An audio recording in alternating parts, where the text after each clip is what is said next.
ओम brim बृहस्पतये नमः। आज 19 सितंबर 2024 को आप सुनने वाले हैं बृहस्पतिवार व्रत की कथा। प्राचीन समय की बात है। भारत में एक राजा राज्य करता था। वह राजा बड़ा प्रतापी और दानी था। वह नित्य प्रति मंदिर में भगवत दर्शन करने जाता था और ब्राह्मण और गुरुओं की सेवा किया करता था। उसके द्वार से कोई भी याचक निराश होकर नहीं लौटता था। वह प्रत्येक गुरुवार को व्रत रखता एवं पूजन करता था। हर दिन गरीबों की सहायता करता था, परंतु ये सब बातें उसकी रानी को बिल्कुल भी अच्छी नहीं लगती थी। वह न तो व्रत करती थी और न ही किसी को एक भी पैसा दान में देती थी। वह राजा से भी ऐसा करने को मना किया करती थी। एक समय की बात है कि राजा शिकार खेलने वन को चले गए। उस समय घर पर सिर्फ रानी और दासी थी। उस समय भगवान बृहस्पति देव साधु का वेश धारण करके राजा के दरवाजे पर भिक्षा मांगने आए। साधु ने रानी से भिक्षा मांगी तो वो कहने लगी, हे साधु महाराज, मैं इस दान और पुण्य से तंग आ गई हूँ। इस कार्य के लिए तो मेरे पतिदेव ही बहुत हैं। अब आप ऐसी कृपा करें कि सारा धन नष्ट हो जाए तथा मैं आराम से रह सकूं। तब साधु रूपी बृहस्पति देव ने कहा, हे देवी, तुम तो बड़ी विचित्र हो। संतान और धन से कोई दुखी नहीं होता है, इसको तो सभी चाहते हैं। पापी मनुष्य भी पुत्र और धन की इच्छा करते हैं। अगर तुम्हारे पास धन अधिक है तो भूखे मनुष्यों को भोजन कराओ, प्याऊ लगवाओ, ब्राह्मणों को दान दो, धर्मशालाएं बनवाओ, कुआं, तालाब, बावड़ी, बाग बगीचे आदि का निर्माण कराओ तथा निर्धनों की कुंवारी कन्याओं का विवाह करवाओ। साथ ही यज्ञ आदि करो। इस प्रकार के कर्मों से आपके कुल का और आपका नाम परलोक में भी सार्थक होगा एवं तुम्हें भी स्वर्ग की प्राप्ति होगी। परंतु रानी साधु की इन बातों से खुश नहीं हुई। उसने कहा, हे साधु महाराज, मुझे ऐसे धन की आवश्यकता नहीं जिसको मैं अन्य लोगों को दान देती फिरूं तथा जिसको रखने और संभालने में ही मेरा सारा समय नष्ट हो जाए। साधु ने कहा, हे देवी, यदि तुम्हारी ऐसी ही इच्छा है तो जैसा मैं तुम्हें बताता हूँ तुम वैसा ही करना। बृहस्पतिवार के दिन घर आंगन को गोबर से लीपना, अपने केशों को पीली मिट्टी से धोना, केशों को धोते समय स्नान करना, राजा से कहना वह हजामत करवाए, भोजन में मांस मदिरा खाना और कपड़े धोबी के यहाँ धुलने देना। इस प्रकार से 7 बृहस्पतिवार करने से तुम्हारा सारा धन नष्ट हो जाएगा। यह कहकर साधु महाराज रूपी बृहस्पति देव अंतर्ध्यान हो गए। रानी ने साधु के कहने के अनुसार 7 बृहस्पतिवार तक उसी प्रकार से करने का विचार किया और साधु के बताए अनुसार कार्य करते हुए केवल 3 बृहस्पतिवार ही बीते थे कि उसकी समस्त धन संपत्ति नष्ट हो गई। भोजन के लिए दोनों समय परिवार तरसने लगा तथा सांसारिक भोगों से दुखी रहने लगा। तब राजा रानी से कहने लगा कि हे रानी, तुम यहाँ पर रहो, मैं दूसरे देश को जाता हूँ, क्योंकि यहाँ पर मुझे सभी मनुष्य जानते हैं, इसलिए मैं यहाँ पर कोई काम नहीं कर सकता। मैं अब परदेश जा रहा हूँ, वहाँ कोई काम धंधा करूँगा, शायद हमारे भाग्य बदल जाएं। ऐसा कहकर राजा परदेश चला गया। राजा वहाँ जंगल से लकड़ी काट कर लाता और शहर में बेचता। इस प्रकार अपना जीवन व्यतीत करने लगा। इधर राजा के बिना रानी और दासियां दुखी रहने लगी। किसी दिन भोजन मिलता और किसी दिन जल पीकर ही रह जाती। एक समय रानी और दासियों को 7 दिन बिना भोजन के व्यतीत करने पड़े। तो रानी ने अपनी दासी से कहा, हे दासी, यहाँ पास ही के नगर में मेरी एक बहन रहती है। वह बड़ी धनवान है। तू उसके पास जा और वहां से 5 सेर बेझर मांग कर ले आ, जिससे कुछ समय के लिए गुजारा हो जाएगा। दासी रानी की बहन के पास गई, लेकिन रानी की बहन उस समय पूजा कर रही थी और उस दिन बृहस्पतिवार का दिन था। दासी ने रानी की बहन से कहा, हे रानी, मुझे आपकी बहन ने भेजा है, मुझे 5 सेर बेझर दे दो। दासी ने ये बात अनेकों बार कही, परंतु रानी की बहन ने कोई भी उत्तर नहीं दिया, क्योंकि वो उस समय बृहस्पतिवार की कथा सुन रही थी। जब दासी को रानी की बहन से कोई उत्तर नहीं मिला तो वो बहुत दुखी हुई। उसे क्रोध भी बहुत आया। वह लौटकर रानी से बोली, हे रानी, आपकी बहन तो बहुत ही घमंडी है। वह छोटे लोगों से बात भी नहीं करती। मैंने उससे कहा तो उसने कोई उत्तर नहीं दिया, तो मैं वापस चली आई। रानी बोली, हे दासी, इसमें उसका कोई दोष नहीं है। जब बुरे दिन आते हैं तब कोई भी सहारा नहीं देता। अच्छे बुरे का पता विपत्ति में ही लगता है। जो ईश्वर की इच्छा होगी वही होगा। यह सब हमारे भाग्य का दोष है। उधर रानी की बहन ने सोचा कि मेरी बहन की दासी आई थी, परंतु मैं उससे बोली नहीं, तो इसलिए वह बहुत दुखी होगी। अतः कथा सुनकर और विष्णु भगवान का पूजन समाप्त करके वह अपनी बहन के घर आई और कहने लगी, हे बहन, मैं बृहस्पतिवार का व्रत कर रही थी। तुम्हारी दासी हमारे घर आई थी, परंतु जब तक कथा होती है तब तक हम लोग न उठते हैं और ना ही बोलते हैं, इसलिए मैं नहीं बोली। कहो दासी क्यों गई थी? रानी बोली, हे बहन, हमारे घर अनाज नहीं था। वैसे तुमसे कोई बात छुपी नहीं है, इस कारण मैंने अपने दासी को तुम्हारे पास 5 सेर बेझर लेने के लिए भेजा था। रानी की बहन बोली, बहन देखो, बृहस्पति भगवान सबकी मनोकामना पूर्ण करते हैं। देखो शायद तुम्हारे घर में ही अनाज रखा हो। यह सुनकर दासी घर के अंदर गई तो वहां उसे एक घड़ा बेझर का भरा हुआ मिल गया। उसे बड़ी हैरानी हुई, क्योंकि उसने एक एक बर्तन देख लिया था। उसने बाहर आकर रानी को बताया। दासी अपनी रानी से कहने लगी कि हे रानी, देखो, वैसे हमको जब अन्न नहीं मिलता तो हम रोज ही व्रत करते हैं। अगर इनसे व्रत की विधि और कथा पूछ ली जाए तो उसे हम भी कर लिया करेंगे। तब दासी के कहने पर रानी ने अपनी बहन से बृहस्पतिवार व्रत के बारे में पूछा। उसकी बहन ने बताया, हे रानी बहन, बृहस्पतिवार को सूर्योदय से पहले उठकर स्नान करके बृहस्पतिवार का व्रत करना चाहिए, लेकिन उस दिन सिर नहीं धोना चाहिए। बृहस्पतिवार के व्रत में चने की दाल और मुनक्कों से विष्णु भगवान का केले के वृक्ष की जड़ से पूजन करें तथा दीपक जलावें। उस दिन एक ही समय भोजन करें। भोजन पीले खाद्य पदार्थ का करें तथा कथा सुनें। इस प्रकार करने से गुरु भगवान प्रसन्न होते हैं, अन्न, पुत्र और धन देते हैं। इस तरह व्रत और पूजन की विधि बताकर रानी की बहन अपने घर लौट गई। दासी और रानी दोनों ने निश्चय किया कि वे बृहस्पति देव भगवान का पूजन जरूर करेंगी। 7 दिन के बाद जब बृहस्पतिवार आया तो उन्होंने व्रत रखा।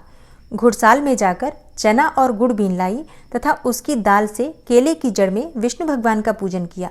अब भोजन कहाँ से आए, इस बात को लेकर दोनों बहुत दुखी थी, परंतु उन्होंने व्रत किया था, इस कारण बृहस्पति देव भगवान प्रसन्न थे। वे एक साधारण व्यक्ति के रूप में 2 थालों में सुंदर पीला भोजन लेकर आए और दासी को देकर बोले, हे दासी, यह भोजन तुम्हारे और रानी के लिए है, तुम दोनों करना। दासी भोजन पाकर बड़ी प्रसन्न हुई और रानी से बोली, रानी जी भोजन कर लो। रानी को भोजन आने के बारे में कुछ भी पता नहीं था, इसलिए वह दासी से बोली, जा तू ही भोजन कर, क्योंकि तू हमारी व्यर्थ में हंसी उड़ाती है। दासी बोली, एक व्यक्ति अभी अभी भोजन देकर गया है। रानी कहने लगी, वह भोजन तेरे लिए ही दे गया है, तू ही भोजन कर। दासी ने कहा, वह व्यक्ति हम दोनों के लिए 2 थालों में भोजन दे गया है, इसलिए मैं और आप दोनों ही साथ साथ भोजन करेंगी। फिर दोनों ने गुरु भगवान को नमस्कार करके भोजन प्रारंभ किया। उसके बाद से वे प्रत्येक बृहस्पतिवार को गुरु भगवान का व्रत और पूजन करने लगी। बृहस्पति भगवान की कृपा से उनके पास धन हो गया, परंतु रानी फिर पहले की तरह से आलस्य करने लगी। तब दासी बोली, देखो रानी, तुम पहले भी इसी प्रकार आलस्य करती थी, तुम्हें धन के रखने में कष्ट होता था, इस कारण सभी धन नष्ट हो गया। अब गुरु भगवान की कृपा से धन मिला है तो फिर तुम्हें आलस्य होता है। बड़ी मुसीबतों के बाद हमने यह धन पाया है, इसलिए हमें दान पुण्य करना चाहिए। दासी ने रानी से कहा कि हे रानी, तुम भूखे मनुष्यों को भोजन करवाओ, प्याऊ लगवाओ, ब्राह्मणों को दान दो, कुआं, तालाब, बावड़ी आदि का निर्माण करवाओ, मंदिर पाठशालाएं बनवाकर दान दो, कुमारी कन्याओं का विवाह करवाओ, धन को शुभ कार्यों में खर्च करो, जिससे तुम्हारे कुल का यश बढ़े और स्वर्ग प्राप्त हो और पितृ प्रसन्न हो। दासी की बात मानकर रानी ने इसी प्रकार के कर्म करने प्रारंभ किए, जिससे उनका यश काफी फैलने लगा। एक दिन रानी और दासी आपस में विचार करने लगी कि न जाने राजा किस दशा में होंगे, उनकी कोई खोज खबर नहीं है।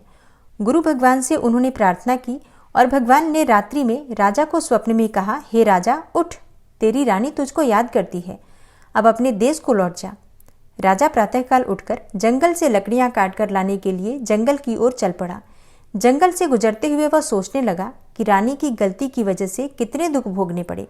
राजपाट छोड़कर उसे जंगल में आकर रहना पड़ा। जंगल से लकड़ियां काटकर उन्हें बेचकर गुजारा करना पड़ा। उसी समय उस जंगल में बृहस्पति देव एक साधु का रूप धारण करके आए और राजा के पास आकर बोले, हे लकड़हारे, तुम इस सुनसान जंगल में किस चिंता में बैठे हो, मुझे बतलाओ। यह सुनकर राजा के नेत्रों में जल भर आया और वह साधु की वंदना करके बोला, हे प्रभु, आप तो सब कुछ जानने वाले हैं। इतना कहकर राजा ने साधु को अपनी संपूर्ण कहानी सुना दी। महात्मा तो स्वभाव से ही दयालु होते हैं। वे राजा से बोले, हे राजा, तुम्हारी पत्नी ने बृहस्पति देव के प्रति जो अपराध किया था, जिसके कारण तुम्हारी यह दशा हुई, अब तुम किसी प्रकार की चिंता मत करो। भगवान तुम्हें पहले से बहुत अधिक धन देंगे। देखो, तुम्हारी पत्नी ने बृहस्पतिवार का व्रत करना प्रारंभ कर दिया है और अब तुम भी बृहस्पतिवार का व्रत करके चने की दाल व गुड़ और जल को लोटे में डालकर केले के पत्ते से भगवान विष्णु का पूजन करो। फिर कथा कहो या सुनो। भगवान तुम्हारी सब मनोकामनाओं को पूर्ण करेंगे। साधु को प्रसन्न देखकर राजा बोला, हे प्रभु, मुझे लकड़ी बेचकर इतना पैसा भी नहीं बचता जिससे भोजन के उपरांत कुछ बचा सकूं। मैंने रात्रि में अपनी रानी को व्याकुल देखा है। मेरे पास कोई साधन नहीं जिससे उनका समाचार जान सकूं। फिर मैं बृहस्पतिवार की कौन सी कहानी कहूं या सुनूं? मुझको तो कुछ भी मालूम नहीं है। साधु ने कहा, हे राजा, तुम किसी बात की चिंता मत करो। बृहस्पतिवार के दिन तुम रोजाना की तरह लकड़ियां लेकर शहर में जाओ। तुम्हें रोज से दुगना धन प्राप्त होगा, जिससे तुम भली भांति भोजन कर लोगे तथा बृहस्पति देव की पूजा का सामान भी आ जाएगा। और बृहस्पति देव की कथा इस प्रकार है। प्राचीन काल में एक बहुत ही निर्धन ब्राह्मण रहता था। उसके कोई संतान नहीं थी। वह नित्य पूजा पाठ करता था, परंतु उसकी स्त्री बहुत ही मलिनता के साथ रहती थी। वह न तो स्नान करती थी और न ही किसी देवता का पूजन करती थी। प्रातःकाल उठते ही सर्वप्रथम भोजन करती थी, बाद में कोई अन्य कार्य करती थी। ब्राह्मण देवता बहुत दुखी रहते थे। वे पत्नी को बहुत समझाते, किंतु उसका कोई परिणाम नहीं निकलता था। भगवान की अनुकंपा से एक समय उस ब्राह्मण की पत्नी गर्भवती हुई और 10वें महीने एक सुंदर कन्या को जन्म दिया। निर्धन ब्राह्मण कन्या के जन्म से बहुत दुखी हुआ। धीरे धीरे ब्राह्मण की कन्या बड़ी होने लगी। बचपन से ही उस कन्या की रुचि भगवान विष्णु की पूजा में थी। वह प्रातः उठते ही स्नान आदि करके भगवान विष्णु की पूजा करने मंदिर में जाती थी। बृहस्पतिवार को व्रत करके विधिवत पूजा पाठ करती थी और पूजा पाठ करने के बाद पढ़ने के लिए पाठशाला में जाती थी। घर से चलते हुए वह मुट्ठी भर जौ साथ लेकर जाती और पाठशाला के रास्ते में थोड़े थोड़े जौ गिराती जाती थी। जब वह पाठशाला से घर लौटती तो जौ के वो दाने सोने में बदले हुए मिलते थे। लड़की सभी दाने सोने के बीन लाती थी। एक दिन जब वह सोने के दानों को साफ कर रही थी तो उसकी माँ ने कहा, बेटी, सोने के दाने साफ करने के लिए सोने का सूप भी होना चाहिए। अगले दिन बृहस्पतिवार था।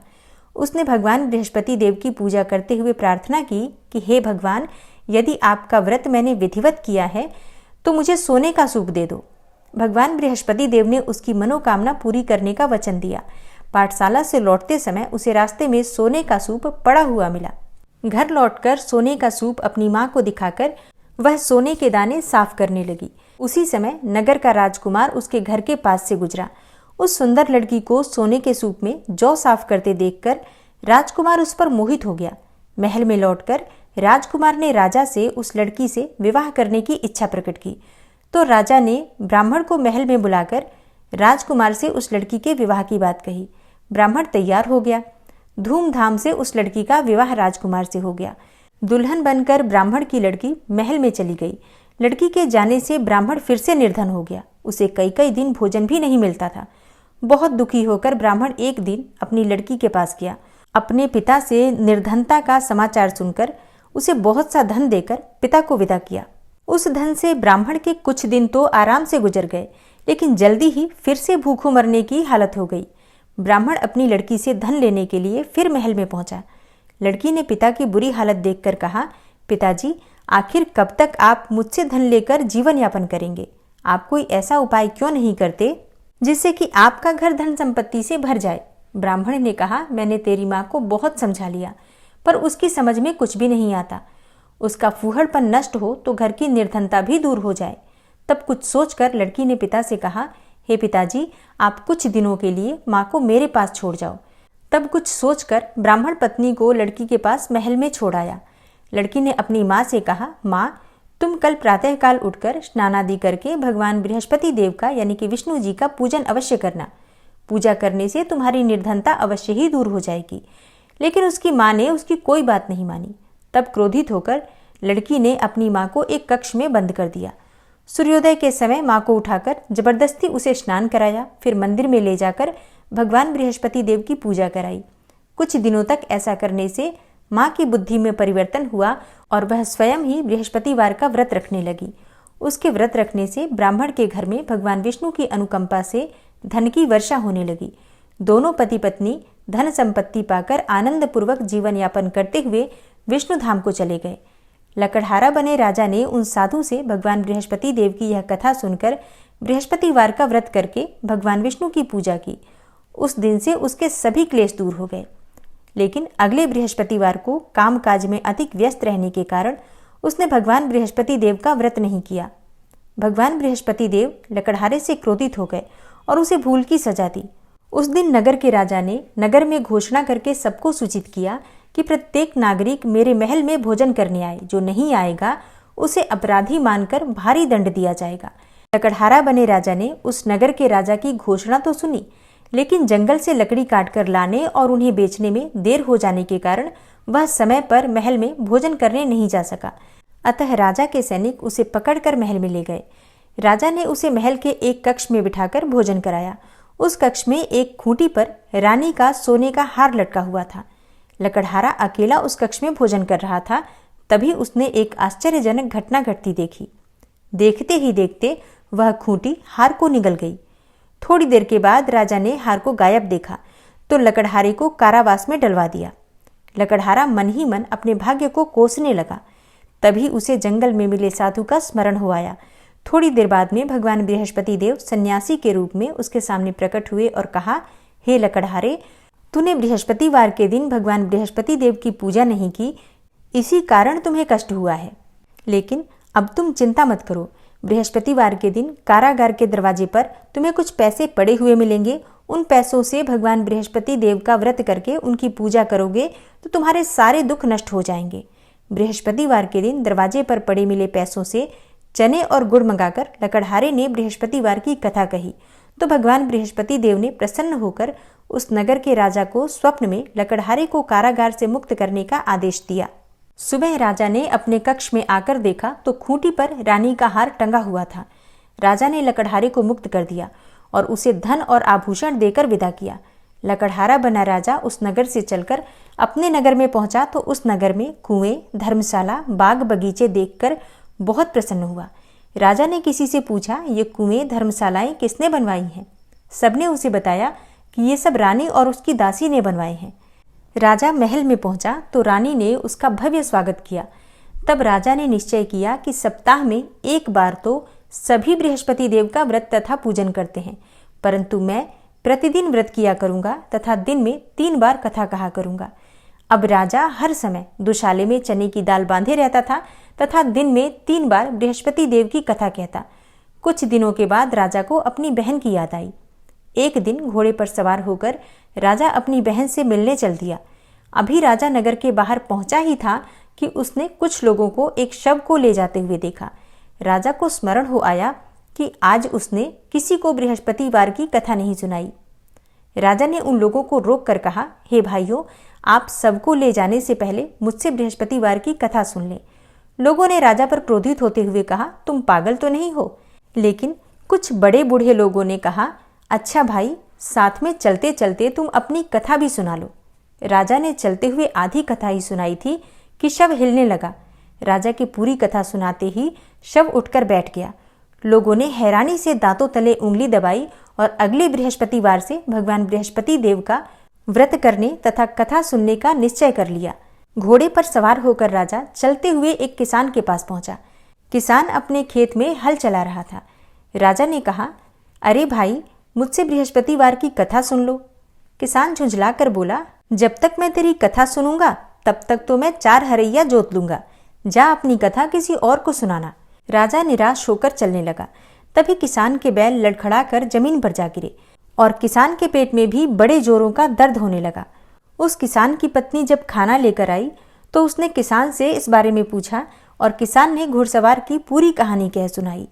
किसान की पत्नी दौड़ती हुई राजा के पास पहुंचकर हाथ जोड़कर बोली, भैया, मैं तुम्हारी कथा सुनने को तैयार हूं, लेकिन तुम अपनी कथा मेरे खेत पर चलकर ही कहो। राजा ने उसके साथ खेत पर पहुंचकर बृहस्पतिवार व्रत की कथा सुनाई।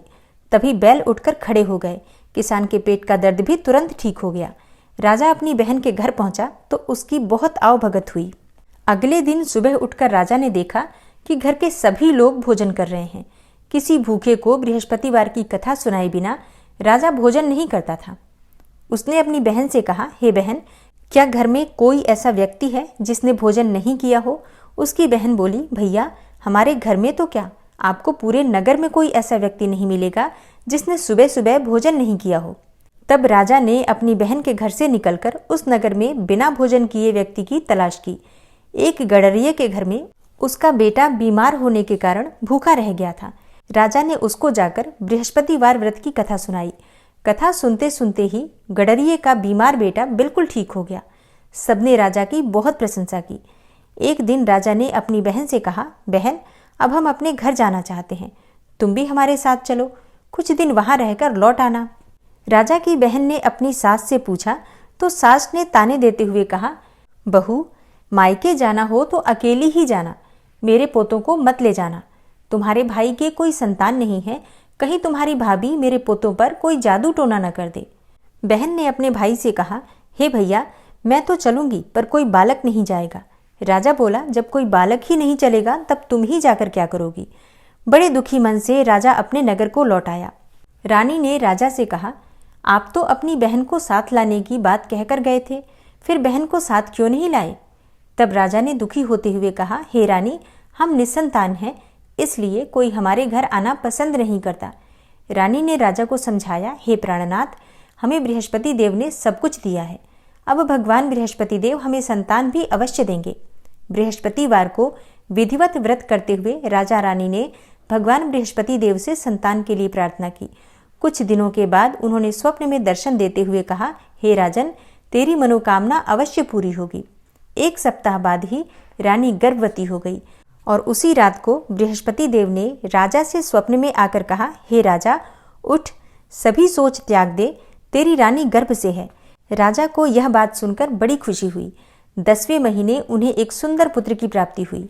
राजा और रानी दोनों बहुत प्रसन्न हुए। तब राजा ने रानी से कहा, हे रानी, स्त्री बिना भोजन के रह सकती है पर बिना कहे नहीं रह सकती। जब मेरी बहन आवे तब तुम उससे कुछ मत कहना। रानी ने सुनकर हाँ कर दिया। जब राजा की बहन ने यह शुभ समाचार सुना तो बहुत प्रसन्न हुई और बधाई लेकर अपने भाई के यहाँ आई। तभी रानी ने कहा, घोड़ा चढ़कर तो नहीं आई, गधा चढ़ी आई। राजा की बहन बोली, भाभी, मैं इस प्रकार न कहती तो तुम्हें औलाद कैसे मिलती? इस प्रकार राजा रानी जीवन पर्यंत बृहस्पतिवार का व्रत करते रहे। उनके घर में धन की वर्षा होती रही। इस तरह आनंद पूर्वक जीवन यापन करते हुए राजा रानी भगवान बृहस्पति देव की अनुकंपा से मोक्ष को प्राप्त करके सीधे वैकुंठ धाम पहुंच गए। बृहस्पतिवार को विधिवत व्रत करके जो स्त्री पुरुष भगवान विष्णु की पूजा करते हैं, भगवान उनकी सभी मनोकामनाएं पूर्ण करते हैं। बृहस्पति देव ऐसे ही हैं, जैसी जिसके मन में कामनाएं होती हैं सभी को पूर्ण करते हैं। जो सद्भावना पूर्वक बृहस्पतिवार का व्रत करता है एवं कथा पढ़ता है अथवा सुनता है अथवा दूसरों को सुनाता है, बृहस्पति देव उसकी सभी मनोकामनाएं पूर्ण करते हैं। भगवान बृहस्पति देव उसकी सदैव रक्षा करते हैं। संसार में जो मनुष्य सद्भावना से भगवान जी का पूजन व्रत सच्चे हृदय से करते हैं तो उनकी सभी मनोकामनाएं पूर्ण करते हैं। जैसी सच्ची भावना से रानी और राजा ने उनकी कथा का गुणगान किया तो उनकी सभी इच्छाएं बृहस्पति देव जी ने पूर्ण की थी। इसलिए सच्चे मन से बृहस्पतिवार का व्रत करना चाहिए, कथा पढ़ना चाहिए अथवा सुनना चाहिए और इसके बाद शुद्ध घी का दीपक जलाकर बृहस्पति देव की आरती करनी चाहिए। तो चलिए अब आरती कर लेते हैं। ओम जय बृहस्पति देवा, स्वामी जय बृहस्पति देवा, छिन छिन भोग लगाऊं कदली फल मेवा। ओम जय बृहस्पति देवा, तुम पूर्ण परमात्मा, स्वामी तुम अंतर्यामी, जगत पिता जगदीश्वर, तुम सबके स्वामी। ओम जय बृहस्पति देवा, चरणामृत निज निर्मल, सब पातक हरता, सकल मनोरथ दायक, कृपा करो भरता। ओम जय बृहस्पति देवा, तन मन धन अर्पण कर, जो जन शरण पड़े, प्रभु प्रकट तब होकर, आकर द्वार खड़े। ओम जय बृहस्पति देवा, दीन दयाल दयानिधि भक्तन हितकारी, पाप दोष सब हरता भवबंधन हारी। ओम जय बृहस्पति देवा, सकल मनोरथ दायक सब संशय हारी। विषय विकार मिटाओ संतन सुखकारी। ओम जय बृहस्पति देवा, जो कोई आरती तेरी प्रेम सहित गावे, ज्येष्ठानंद आनंदन सो निश्चय पावे। ओम जय बृहस्पति देवा। और अब सच्चे मन से, श्रद्धा भाव से, प्रेम से जयकारा लगाइए। बृहस्पति भगवान की जय, श्री लक्ष्मी नारायण की जय। जय जय श्री कृष्णा, जय श्री राधे।